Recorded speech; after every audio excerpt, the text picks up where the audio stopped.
back to the Rich Eisen Show. He is a star of the new film, The Other Side of the Door, that will scare the crap out of you in a theater near you Friday, March 4th. Jeremy Sisto here on the Rich Eisen Show. Good to see you, sir. Thank you. Good to see you. You bet. So before we get into this film, what is more scary to you, this film or the Knicks' current state of play? No, it's the Knicks' current state of play. It's on the up. You know, they're just working some minor details. Can you help me out on what?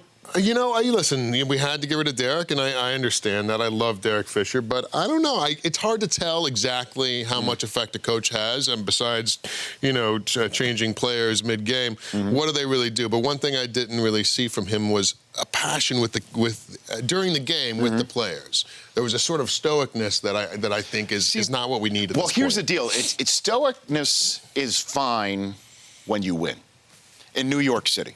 Okay. Sure. If you're a stoic, because are you a native New Yorker or are you from out? No. Okay, but you've spent Chicago. Okay, so you know the mentality of the big city, certainly and closer to the East Coast.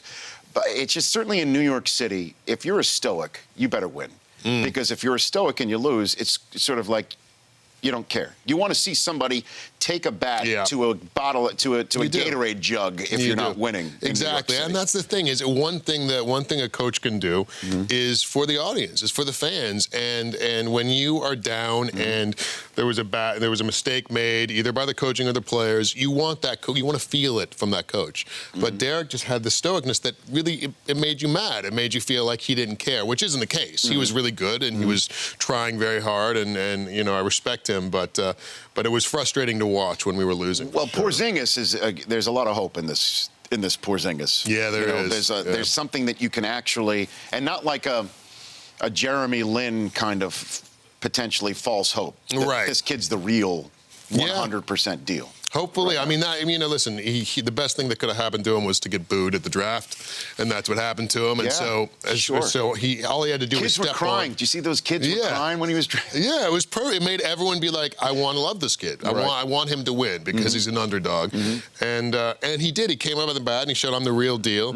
And now he just has to figure out how to maintain that mental toughness where he drives to the basket every time. He's still in a place where he's trying to figure it out. And you know, it's hard to maintain a career, but he definitely seems like he has what it takes. Jeremy Sisto here on the Rich Eisen Show. You've enjoyed his work way back in 6 Feet Under, back in the early aughts. Now in The Other Side of the Door on Friday, March the 4th. So I guess your big TV start and now your current film, you're dealing with the supernatural. You're dealing with people coming back from the other side right now. Well, I'm trying to draw strings together right now here. I'm trying to, that's what I do. I'm a dot connector for a profession. That's what I'm doing. You're very good at it. So thank you. So this film, The Other Side of the Door, we discussed it in the television-only segment. For the radio folks, it's a supernatural thriller involving your son on screen who goes to the other side, and then what happens? Yeah, and then my wife, in her grief, we're both sort of dealing with our grief in different ways.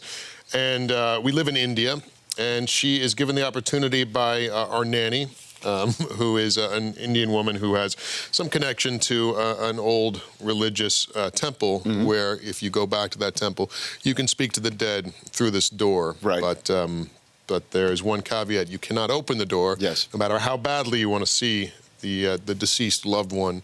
But she does not take that advice. She opens the door, and the son starts haunting them. At first, she gets to read stories for her son again. He's there. She doesn't get to see him, but she knows he's there. But spirits are unhappy when they're caught between two worlds, so he becomes evil, and things go. Things go awry.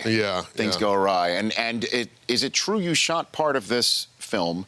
Well, this is sort of an interview setup, because I would hope the answer is not no. That you shot this in Rudyard Kipling's house. Part of the film was shot. No kidding. Yeah, it was beautiful. It was actually it's an art school now, and just gorgeous. I remember the bats were huge, and just what do you mean? like bats In the place where he used to live. It was a big property that's now a school. Yes. And these huge trees, and the bats would hang, and every night around the same time they'd make all this noise that we'd have to just, oh my God, decide to do ADR later for. And yeah, it was a really beautiful and haunting oh my gosh, environment. So was Rudyard there in spirit? Did you feel his? I don't know. I don't know about that. No? I don't know about that. But there was a lot of, it was kind of a mess. That was the only problem with it. I really felt like they needed to get in there with a broom and clean some stuff up. But it really helped for the film. In general, I feel like India is an amazing place to film because they just need to sweep up a bit. But since they don't, it's beautiful to film in. Well, New York City's kind of like that, Very too. similar. You probably on some of the Law and Order shoots thinking the same thing. Exactly. Don't clean. When we come to film, don't clean up because it looks great on camera. Jeremy Sisto here on The Rich Eisen Show. And it's interesting. You are probably, just from the handful of years that you were on Law and Order, you are probably on television at some point every part of the day, sometime on planet Earth, because of Law and Order. That's right. Is that correct? Would you not agree with that? Yeah, that show is, it's amazing. I think people will always, they'll be addicted to that. There's certain people that need it to survive. They come home and they need to watch at least half an episode. They don't even need to stay awake for the ending. They just need it. It's like a lifeblood. They need that noise, that chung noise. That it feels like life. Because I have people, I haven't been on SportsCenter in 12, 13 years. People come up to me and say, I watch you on SportsCenter every day. I'm like, you know what? It's been almost 12 years. Yeah. How many people think that you're still sitting there on Law and Order? Yeah, there are some that would like to think that I'm still there, but a lot of them are also very bummed that it's gone, even though there's 500 episodes. I don't know exactly how many. It's never going to go. I mean, I know it's not. I know it's not on the network, but I mean, it's on some place. It's on some place, but there's no new episodes. It's over. My cast, me and Anthony and Linus,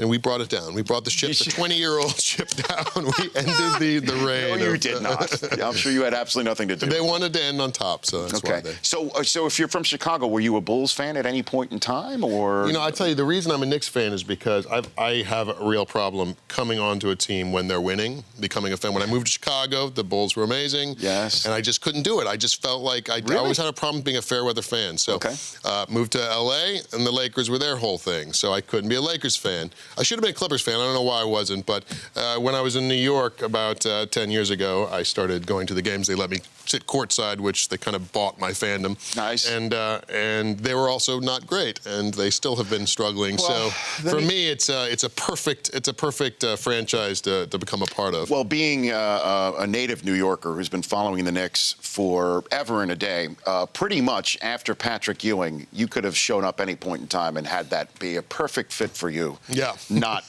being a front runner. I think it's the owner, personally. Yeah. Everything always is about the top.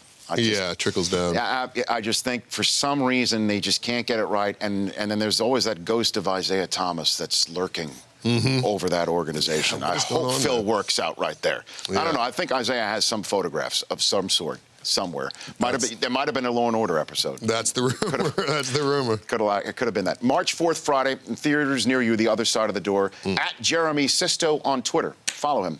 Thank you for coming on the show. Thank you for having me. Good to see you. That's Jeremy Sisto back in 60 ticks to the clock, and it's 40 time. Hashtag Chug Law Chug.